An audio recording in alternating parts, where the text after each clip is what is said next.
Bonjour à tous et bienvenue sur Art de Séduire TV. Je suis Selim, votre coach en séduction, et aujourd'hui je réponds à la question de Hubtile qui nous a demandé quelles leçons de séduction nous seront utiles dans le monde professionnel. Parce que les règles de la séduction dans la vie privée, dans la vie amoureuse et dans la sphère professionnelle ne sont pas les mêmes.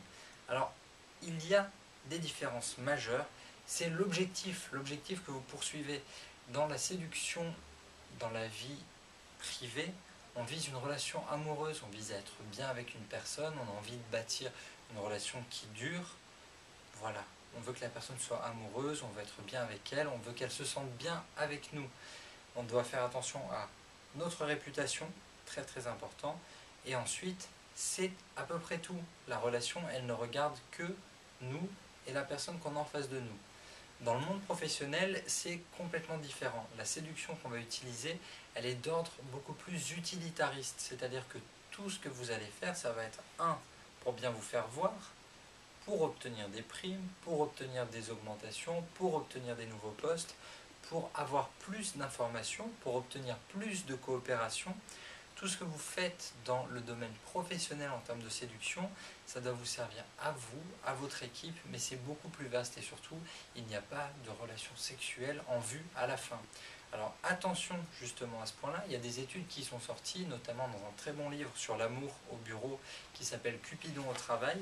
L'étude était la suivante: on coucherait avec un partenaire au travail, avec un collègue, une fois tous les 7 ans.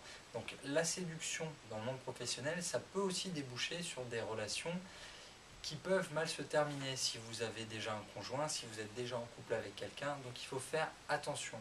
La deuxième règle du danger de la séduction au travail, c'est que si vous vous attaquez à la cible de quelqu'un, si vous décidez de séduire la femme d'un de vos collègues ou la femme d'un patron, ça risque de mal se passer pour vous. Si vous enchaînez plusieurs filles, plusieurs histoires d'amour au travail, vous allez aussi passer pour un don Juan. Et c'est très très mal vu généralement, ça fout un peu le bordel dans tout un service. Alors oui, la séduction va vous aider dans votre vie privée et dans votre vie professionnelle, parce que vous aurez plus de coopération. C'est un peu comme quand vous étiez gosse, en maîtrisant votre pouvoir de séduction, vous aviez plus de frites à la cantine. Un exemple, pour tout synthétiser, c'est l'entretien d'embauche. L'entretien d'embauche, vous devez séduire véritablement la personne que vous avez en face de vous.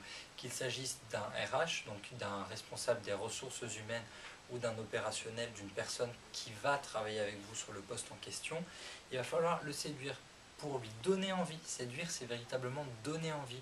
Séduire, c'est se vanter. Séduire, c'est se vendre sans se vanter. Donc comment vous réussissez tout ça?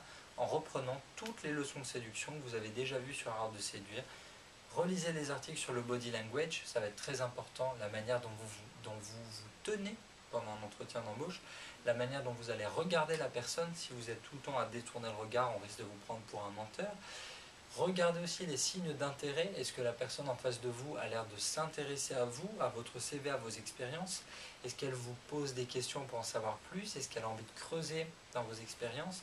Et surtout, c'est à vous d'utiliser ce qu'on appelle les DHV, les démonstrations de valeur supérieure. Mettez-vous en avant de manière subtile. Apprenez à parler de vous. Tout ce que vous aurez appris en storytelling dans la séduction vous servira aussi pour vos entretiens d'embauche et dans le monde professionnel. Dernier point, le cercle social. Vous savez très bien que pour trouver un travail de nos jours, surtout en ce moment, ça aide d'avoir du monde, de connaître du monde. C'est ce qu'on appelle le piston.